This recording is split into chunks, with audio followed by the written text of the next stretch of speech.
Nagsisimula ang pelikula sa maagang umaga sa Los Angeles. Habang nagsisimula ang araw ng iba't ibang tao, si Mike Davis, isang magnanakaw ng alahas, ay maingat na inaalis ang lahat ng bakas ng buhok at DNA sa kanyang katawan. Sumakay siya sa kanyang kotse, tinutunton ang isang tao gamit ang kanyang telepono, at umalis.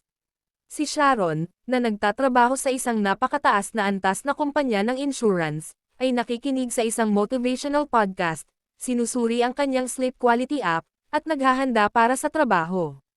Sina Ben Haddad at ang kanyang pinsang si Ali, na nagtatrabaho bilang mga tagahatid ng alahas, ay papunta sa isang mamahaling tindahan ng alahas. Kasabay nito, si Detective Lou Lubsnik ay nakikipagtalo sa kanyang asawa sa masikip na banyo ng kanilang bahay. Sinusundan ni Mike ang driver ng escort car ng tagahatid at hinaharangan ito, pinipilit itong bumaba at harapin siya. Matapos magsuot ng maskara, inatake niya ang lalaki at tinutukan ito ng baril. Ikinulong niya ang lalaki sa trunk, kinuha ang tracker phone nito, at umalis. Dumating sina Ben at Ali sa tindahan ng alahas at nakilala ang may-ari na si Sammy Kasem. Naglagay si Sammy ng peking set ng mga diamante sa isang briefcase, habang ang tunay na $3 milyong na diamante ay ibinalot sa bukong-bukong ni Ben. Dahil ang tanging dala ni Ali ay ang lumang revolver ng kanyang yumaong ama, binigyan siya ni Sammy ng Glock.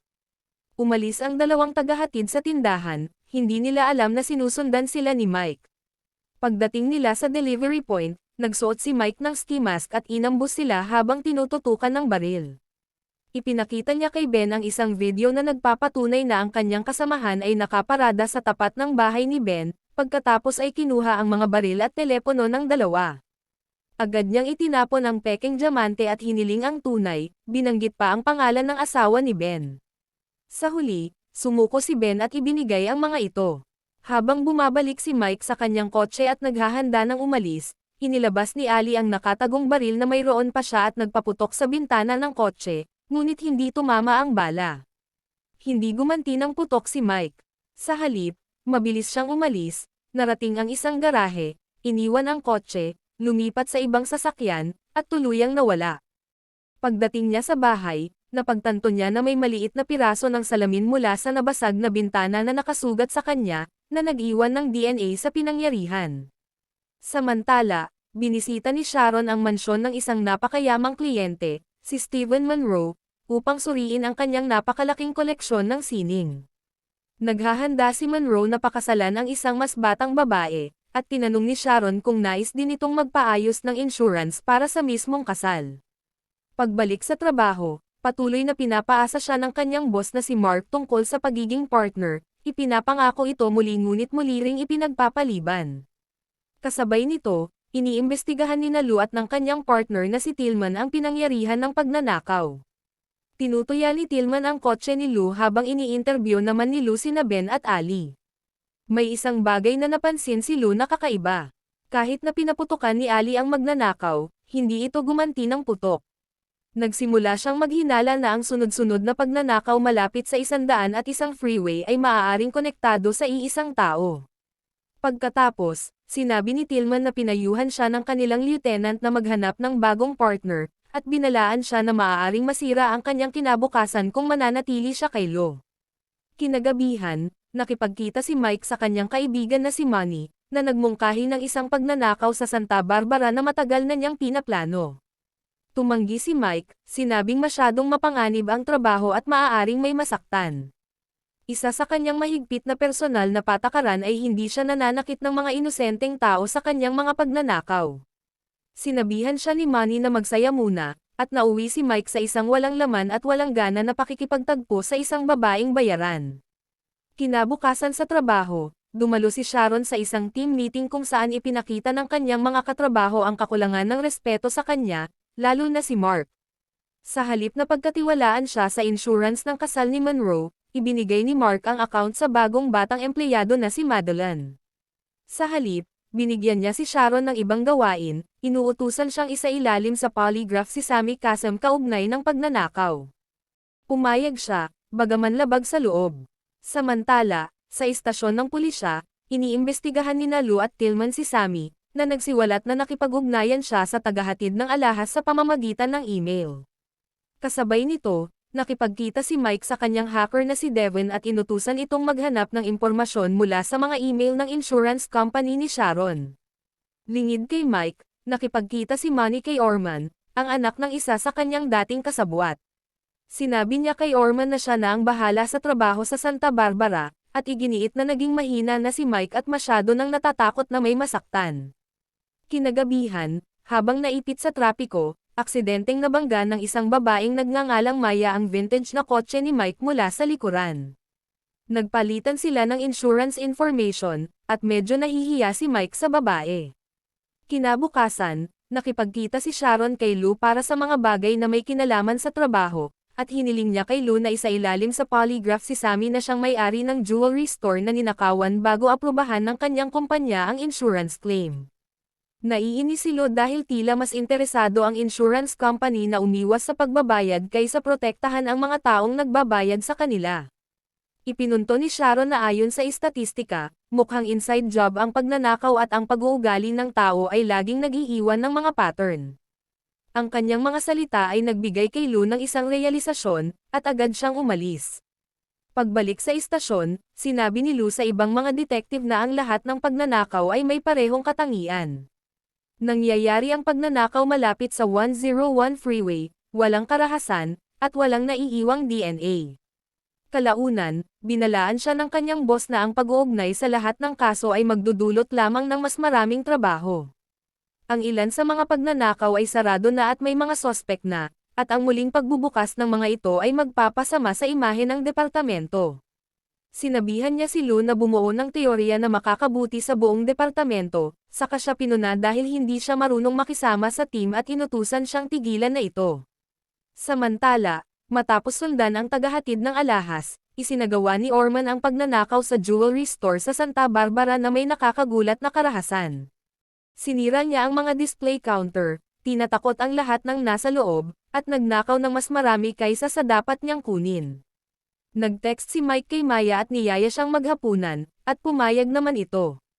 Nang gabing iyon, habang nakaupo sila sa restaurant bago umorder, inamin ni Maya na hindi pa siya nakakapunta sa ganito kamahal na lugar at sinabing parang maling ideya ang lahat dahil pakiramdam niya ay hindi niya ka-level si Mike.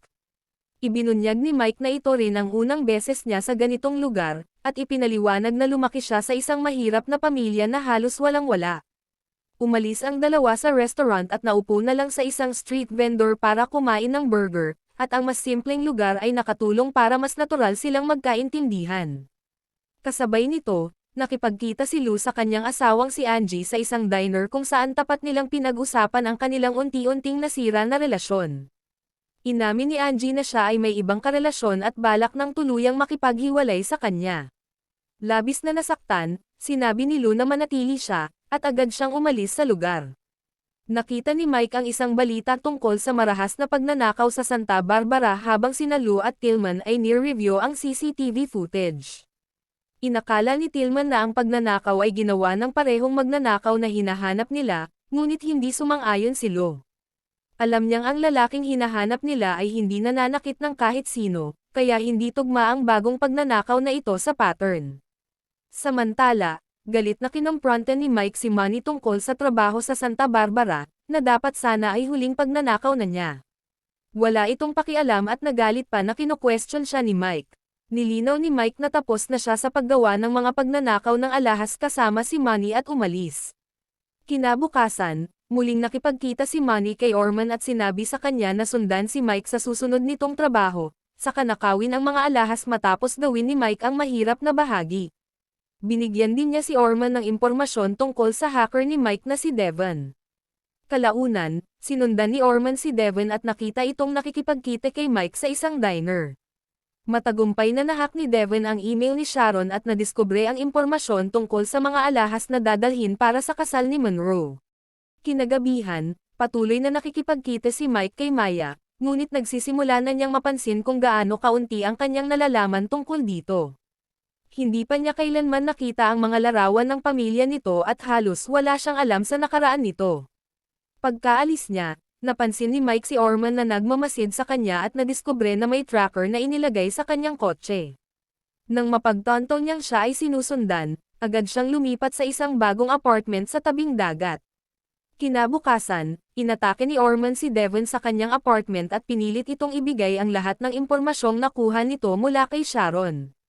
Samantala, natagpuan ni Lo ang kotse na iniwan ni Mike sa garahe. Sinabi ng isang crime scene technician sa kanya na sa wakas ay may naiwan na dugo ang magnanakaw sa loob ng sasakyan, na nagbigay sa kanila ng mahalagang ebidensyang DNA sa unang pagkakataon. Kinagabihan, sinadyang lapitan ni Mike si Sharon sa isang art event at nagpakilala. Direkta niyang sinabi na siya ay isang magnanakaw at gusto niya ang tulong nito para nakawin mula sa insurance company na hindi kailanman nagbigay halaga sa kanya. Nainsulto si Sharon at agad tumanggi. Bago umalis, sinabi ni Mike na kung magbabago ang isip niya, mag-post lang siya ng larawan ng beach sa kanyang Instagram. Pagkaalis ni Sharon, napansin ni Mike na sinusundan siya ni Orman sakay ng motorsiklo. Hinabol niya ito ng mabilis. Naaksidente si Orman at tumakbo, ngunit naabutan siya ni Mike at binalaan na kung patuloy siyang susunod sa kanya, pareho silang mauuwi ni Manny sa kamatayan. Kinabukasan, sinubukan ni Lo ang yoga bilang paraan ng pagharap sa nalalapit niyang diborsyo at hindi inaasahang nakasalubong niya si Sharon doon. Kalaunan, may isa pang hindi kaugnay na pagnanakaw ang naganap, at rumspandi sina Lo at Tillman sa pinangyarihan. Sa gitna ng kaguluhan, binaril ng isang pulis ang isang walang armas na binatilyong sospek na tumatakbo palayo. Pagkatapos, nagtanim ng baril ang pulis sa bata at iginiit na armado ito. Kalaunan, pinilit ng boss ni Lo na suportahan niya ang kwento ng pulis, lalo na't ang pulis at maging si Tillman ay parehong nagsasabing may armas ang binatilyo. Sinabihan si Lo na kailangan niyang suportahan ang kanyang mga kapwa-pulis, ngunit tumanggi siya. Bilang resulta, lahat ng sangkot ay sinuspinde habang iniimbestigahan ang pamamaril. Sa trabaho, nanonood si Sharon habang pinupuri ni Mark si Madeline sa pagsasaayos ng wedding insurance account ni Monroe. Sa wakas, hinarap ni Sharon si Mark tungkol sa isa na namang pagkaantala sa kanyang pagiging partner. Sa halip na bigyan siya ng totoong sagot, ininsulto siya ni Mark, tinawag na matanda at hindi na kailangan sa edad na 53, at sinabi na wala siyang kapangyarihang kontrahin siya. Pagkatapos ng kahihiyan na iyon, sa wakas ay nakipag-ugnayan si Sharon kay Mike sa pamamagitan ng pag-post ng larawan ng beach. Muling nagkita sina Sharon at Mike, at sa pagkakataong ito, sinabi niya kay Mike ang tungkol sa mga regalo sa kasal ni Monroe, mga alahas na ipinapasok sa pamamagitan ng black market upang makaiwas si Monroe sa pagbabayad ng buwis. Ang alahas ay nagkakahalaga ng $11 million. Pumayag si Sharon na tulungan si Mike kapalit ng 3 milyon, at sinabi sa kanya na maaari niyang kunin ang natitirang halaga. Sa una, tumanggi si Mike, sinasabing masyadong delikado ang trabaho dahil marami ang mga armadong tao at masikip ang lugar. Samantala, ang DNA mula sa iniwan ni Mike na kotse ay nagdala kay Lo sa record kriminal sa ilalim ng tunay na pangalan ni Mike, James Davis. Hinanap ni Lo ang dating foster mother ni Mike at nahikayat siyang tawagan siya. Tinawagan niya ito, ngunit nang maibigay niya ang telepono kay Lo, agad itong pinatay ni Mike.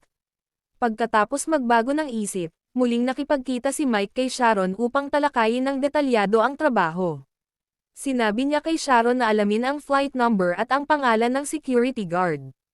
Kalaunan, naghintay si Sharon hanggang umalis ang lahat sa opisina, tinipon ang impormasyon, at ipinadala ito kay Mike. Nang maglaon, pumunta si Orman sa bahay ni Sharon at marahas siyang inatake, sinusubukang pilitin siyang ibigay ang impormasyon tungkol kay Monroe. Kinabukasan sa yoga, napansin ni Lo ang itim na mata ni Sharon. Inamin niya ang lahat kay Lo, kasama ang kanyang bahagi sa sabwatan. Dahil inamin niya ang pakikilahok sa isang malaking krimen, ngayon ay hinaharap niya ang posibilidad ng pagkakakulong. Pinayagan siya ni Lo na magtago sa kanyang bagong apartment habang siya ay nag-iimbestiga pa. Pagkatapos, pumunta siya sa evidence room ng istasyon, kinuha ang mga pekeng diamante mula sa unang pagnanakaw, at sinimulan ang paggawa ng plano. Samantala, sinusundan ni Orman ang isang empleyado ng hotel at hinabol ito, naghahanda para sa pagnanakaw sa mga alahas ni Monroe. Nakipagkita si Mike kay Maya sa isang diner at sinabi na aalis siya ng bayan pansamantala. Hiniling niya sa kanya na maghintay, ngunit nasaktan at nagalit si Maya sa kabiguan ni Mike na magpaliwanag at sa kanyang pagiging misteryoso. Sa trabaho, Nakita ni Sharon si Mark na pinapakain si Madeline ng parehong mga kasinungalingan na ginagamit niya sa kanya sa loob ng maraming taon. Nakialam si Sharon at sinabi kay Madeline ang katotohanan tungkol kay Mark, inilantad ang kanyang mga walang laman na pangako at mapanlinlang na asal. Pagkatapos, nag-resign si Sharon sa mismong oras at sinabi kay Mark kung ano talaga ang iniisip niya tungkol dito. Sa araw ng pagdating ng diamante ni Monroe, hinarang ni Mike ang driver, tinutukan ng baril at ipinakita sa kanya ang video ng kanyang bahay, tinatakot ang kanyang pamilya upang matiyak na makikipagtulungan siya. Kasabay nito, nagkunwaring empleyado ng hotel si Orman, armado, at pumasok ng lihim sa hotel. Hinarang ni Lo ang tunay na tagahatid at pinalitan ang kanyang lugar. Sinundo siya ni Mike sa airport nang hindi alam ang totoong pagkakakilanlan nito, at saka dinala sa hotel ni Monroe. Pagpasok nila ni Mike at Lou sa kwarto ni Monroe, humila si Mike ng baril at tinutukan sina Lou, Monroe, at ang girlfriend ni Monroe. Iniutos niya kay Monroe na buksan ang safe, kinuha ang lahat ng pera, at sinabi sa girlfriend ni Monroe na punuin ang bag. Pagkatapos ay hinihingi niya kay Lou ang laman ng briefcase. Binuksan ni Lou ang case, ngunit sa loob ay itinago niya ang kanyang sariling baril. Kinuha niya ito at ipinahayag na isa siyang pulis. Bago makakilos si Mike, biglang pumasok si Orman na may hawak na sariling baril at hinihingi ang mga diamante para sa sarili niya. Upang ipakita na seryoso siya, binaril niya si Monroe. Pagkatapos, itinutok niya ang baril kay Lou at sinubukang magpaputok, ngunit humaharang si Mike. Nilabag niya ang matagal na niyang panuntunan laban sa karahasan at pinatay si Orman. Pagkatapos noon, kinuha ni Lou ang baril ni Mike ngunit pinayagan siyang makalabas ng walang dala. Pinili niyang isisi ang mga pagnanakaw kay Orman. Pinilit din ni Lou si Monroe na manahimik sa pamamagitan ng pagbabante na isisiwalat ang kanyang mga krimen sa buwis kung sasabihin niya ang katotohanan o tukuyin si Mike. Labag sa loob, pumayag si Monroe. Pinalitan ni Lou ang mga peking diamante mula sa unang pagnanakaw ng totoong diamante ni Monroe. Sa susunod na yoga class, ibinigay ni Lou ang mga diamante kay Sharon, at nagkaroon sila ng mainit at magaan na koneksyon. Kalaunan, nagpadala si Mike kay Sharon ng larawan na para kay Lou. Nang matukoy ni Lou ang lokasyon sa larawan, pumunta siya roon at natagpuan na iniwan ni Mike ang kanyang vintage Chevy Camaro para sa kanya. Masayang pinatakbo ni Lou ang kotse. Sa trabaho, nakatanggap si Maya ng larawan ni Mike noong bata pa ito, kasama ang isang tala na nagsasabing nagkamali siya at umaasa na hindi pa huli ang lahat. Ngumiti siya at naglakad upang hanapin siya. Kung nagustuhan mo ang video na ito, huwag mahiya na pindutin ang like button. At kung hindi mo nagustuhan, pindutin ang dislike button ng 2 beses upang masigurado. Mas mainam kung mapanood mo ang buong pelikula. Wow naman! Maraming salamat sa panonood!